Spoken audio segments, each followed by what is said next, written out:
Hi, I'm J.M. Stelly. I'm the writer and director of the new movie, Abacus.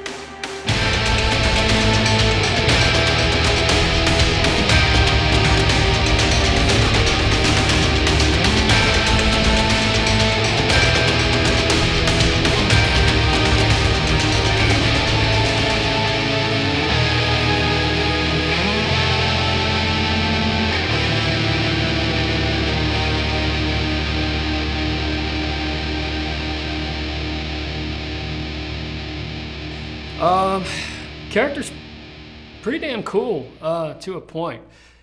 Mafia guy, hit guy. He's basically a paid contractor. Goes out and if the mafia needs somebody bumped off, I'm the guy that's going to do it. Through the years, I don't really know who my family really was, so I kind of was taken under the wing of this super badass underground guy. Kind of taught me all the ways of the mafia world, so to say. It just kind of made me stone cold. He gave me the nickname, the Hammer. Hammer! Hammer!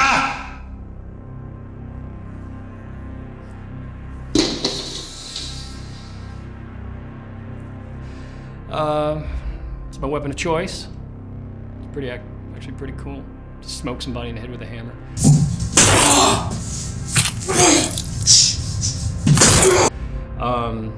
But as all Italian mafia guys go, sometimes things go right, sometimes they go wrong. In this case, it goes wrong, and I am forced to do things that I do not want to do, which put me into the game. Prior to that, though, I get to take on a cool, wonderful California guy named Jude Peck as my witness protection name. What'd they do? Give you a new name, huh? Jude Peck? I'll tell you, man. New identity, nice house, picket fence for you, your wife, and your unborn kid. And I really, really found somebody that I can really, really relate to, and in my wife in the film. Her name is Joan in the film, and I start finding a way to move away from everything that's bad.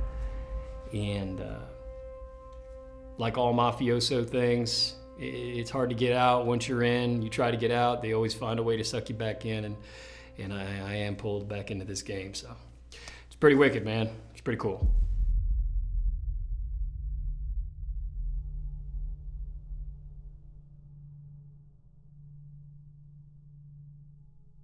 He is a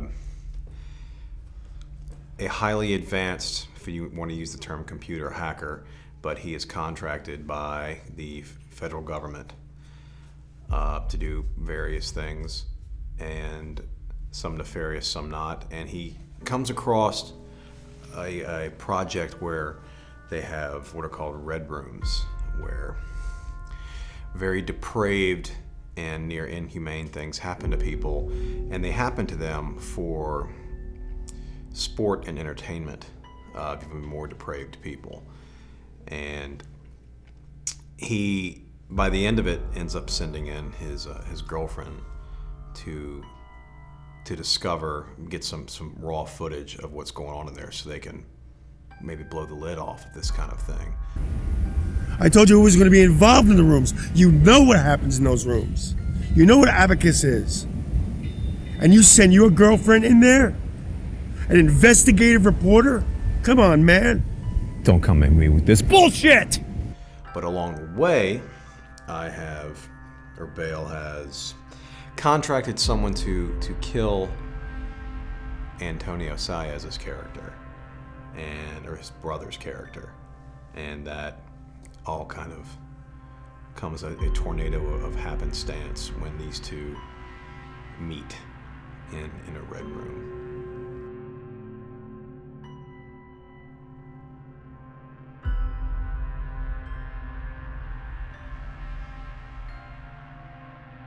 My character I don't know.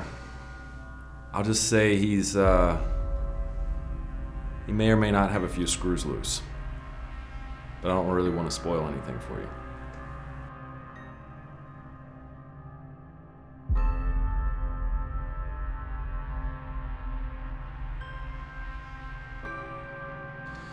Shooting a film with no script is something that I've done before. My first movie, Within Madness, was done without a script completely. And the thing about doing a movie without a script is you don't have a safety net at all.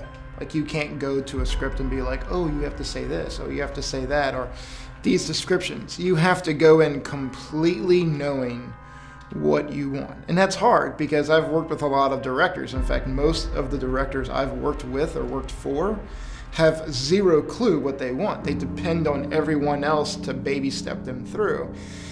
And to me, that doesn't define a good director. What I feel defines a good director is a director who can walk in and go, I know exactly how I want this framed and how I want this done, and have the vision to make it happen. And when you have no script, you absolutely have to know that from the get-go and be able to adjust on the fly if something doesn't happen the way it needs to, because there's no continuity report. There's no scripty or script supervisor to tell you, oh, this wasn't there or this wasn't there. You have to be immersed in the moment, immersed in the movie.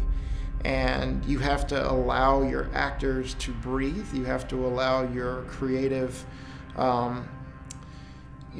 ideas breathe, and you can't let them be held back. You have to just 100% be into it and be there in the moment. That shit was hard.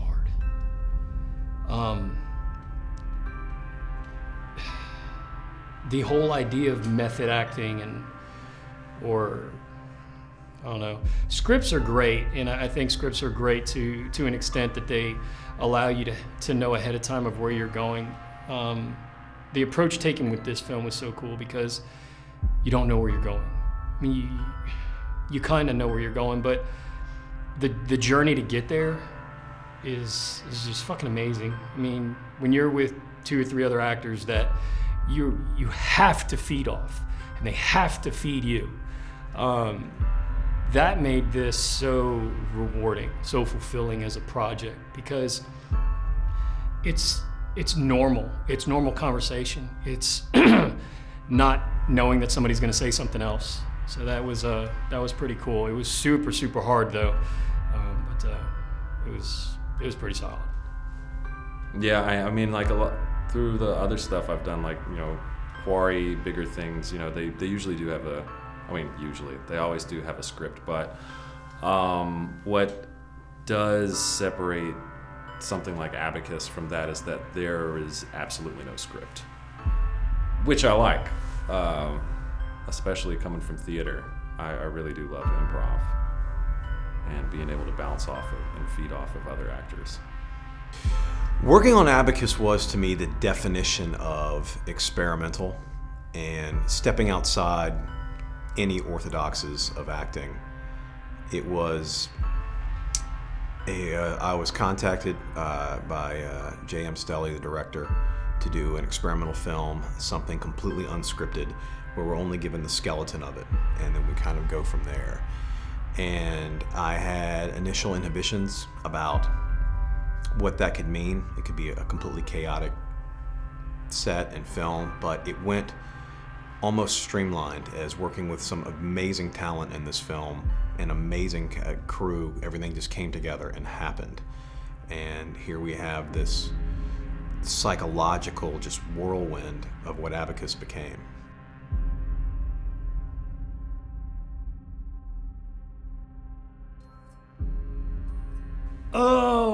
It's actually cool. It's more like a family now than anything, but it's just a group of friends. Currently was acting with Jerry Katz, and class member in there introduced me to the director, the famed director, J.M. Stelly. Check him out. By doing a short film we did for the Louisiana, I think it was the Northwest Louisiana Film Fest, and it was fun. kind of really dug the way, you know, he was in from scene to scene to scene to scene. It was just, the vision was there. Like, it's good to work with somebody who knows not only what they're doing right now, but what they're doing 2 or 3 scenes from now, so that everything can kind of flow, and he gives really, really, really good guidance to the actors and lets the actors just go. So when this came about and he was attached to it, I mean, I was kind of like, all right, well, fuck yeah, let's do it. You know, it's gonna be great. But that's how it came around, you know, through networking, friends, and then working with somebody, and then now we're just one big happy family. Jared and Antonio are, they're both kind of monuments to their own character.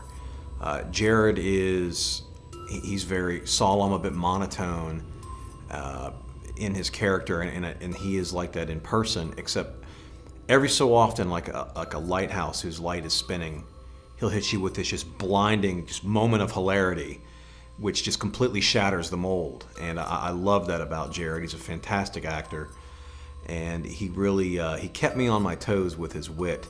And the man can do 10,000 voices. You hear him do an impersonation and think another person has teleported into the room before you realize it's Jared just spouting off another character he's created in his head. And bringing that to the set of Abacus was brilliant, working that close to him in a near intimate setting. Working with Antonio, I've worked with him before, which is always a pleasure. I was thrilled to know I'd be working with him again on this project. And I will say, singing his accolades, he's always been a true actor to work with. He always makes me raise the bar. But during this film, his character has a moment that when we were done shooting, all of us had to step away for a few moments because it affected us to the core. Even though I know we were doing a film, I felt as if I had been personally moved by his acting, and that was something that made me take my game and rethink the whole thing watching him do that. And I was pleased to have been part of that. The character has a mental breakdown, and we actually thought he had a mental breakdown. It was that real, and we were silent for like 10 minutes after that scene. Just everyone in the room didn't move. We were just like, whoa, that actually just happened. And when you see it on film, the tears in the full form, it's like, man, that dude's got a future as not just an actor, but a great actor. Working with Keegan and Antonio is great because Keegan's really, really, can I say fuck? He's really fucking witty. No, he's a great actor, and Antonio too, both of them really intense, really great actors. I would rank them right next to any of the other larger actors, more well-known actors with them. Yeah, really solid. Those are my dudes. Those are my bros. Bro love. I've been knowing Keegan for better part of 2 years now through acting class. Jared, I just recently met this last year on a short film that we did, and just hit it off. It's really cool. The amount of talent, you know, you sit there and sit back and go, okay, cool, I'm not gonna be the one that leads this thing. And I think we all kind of had that feeling when we started working together. The ability to have each of us pull whatever it is that needed to be pulled out of each other was awesome. We gelled so quickly, so it was really cool having those two guys on here because I learned a lot from them, and it just felt natural. I think that was the most important part, was getting a group of guys that there was some cool chemistry there, and it definitely was spot on.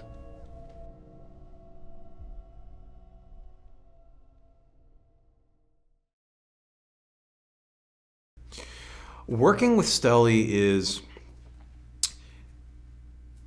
this is where words will fail me. That's a fucking nightmare! It is an experience that I would not recommend for anyone. No, seriously, it's a nightmare. But yet is one of the greatest learning tools for an actor. it really takes you out of anything you think that acting should be and makes it gritty and real and organic. And nothing feels rehearsed when I'm on a Stelly set. Nothing feels Hollywood.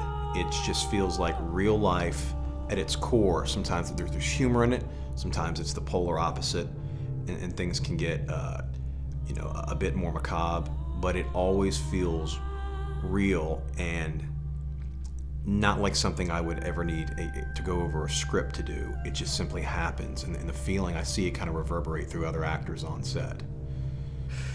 No, I love him. He's a cool dude. It's different, both physically, psychologically.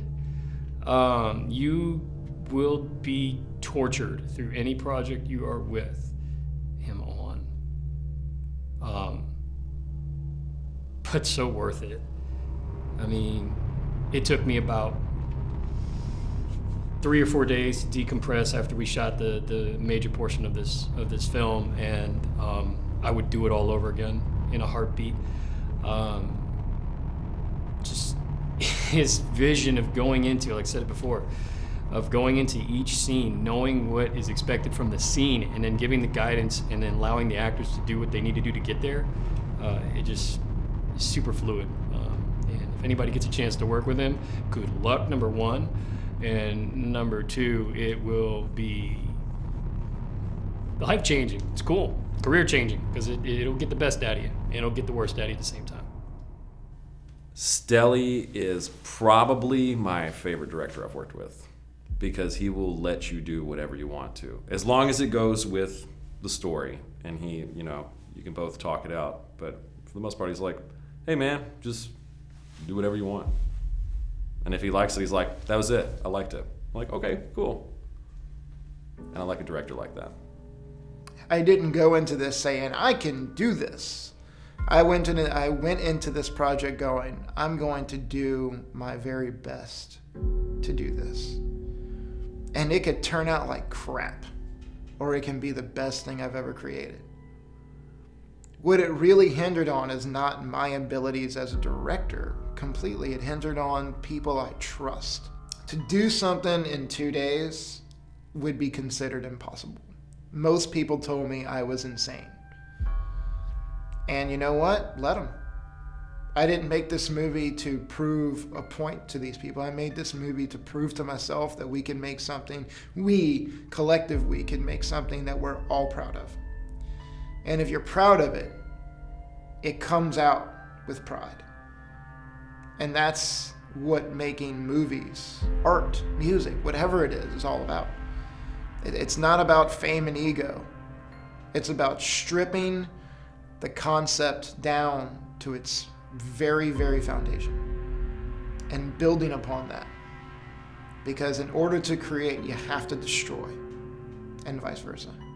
So you can see something different, something that's not the norm, something that doesn't say Hollywood said this is how a movie's supposed to be made, and something that some smug, rich, independent filmmaker said this is how a movie's supposed to be made. We got to make a movie that we wanted to make from top to bottom. From Stelly's vision, the writing, quote unquote, if you want to call it writing, because there's no script, but to all the actors, the sound, the camera guys, the crew, the people that have all been involved. I mean, this is the way movies should be filmed, without limitations, without restrictions, so that you can have a true organic feel, and so that when people watch this, they're not forced to relate, they just straight up relate. They know loss, they'll feel loss. They'll know love and feel love and hate and anger. And it won't feel like somebody just led them down the path. It's pretty neat that way. What separates Abacus from other films is this isn't taking a group of people and putting them on film. This is taking the fifth layer of hell and exposing the human soul to what could be out there, and something that you could experience here. And what my character or Jared or Antonio's or any of what the female characters went through, I wouldn't wish upon even my worst enemy. But these things happen. There's documentation in history that these type of things happen to people. And even though this is a fictional tale, don't think that you're safe. And I really appreciate how Stelly and his crew chose to tell this story, and I was pleased to be a part of it. And that's why I absolutely recommend it. You know what? People should always take a gander at something that's interesting. I think it's the nature of most people in society to go towards what they know. And I'm guilty of it too. I scroll through Netflix, I scroll through Amazon, and I look for directors or movies that kind of launch out or speak to me. And what I find is the most interesting is the movie that I have no clue what it's about. That is what speaks out to me. I can look at a cover or I can look at a trailer and go, I know exactly what that movie's about, and I can decide. But if what we have aimed to do with Abacus is make the audience go, I want to know more about this movie. It's black and white. A lot of movies aren't shot in black and white. In fact, most people advise you not to shoot in black and white, but there's something interesting about black and white. The lack of color is a beautiful thing, because now I'm depriving you of a common sense that you have, which is you can see color in your natural life.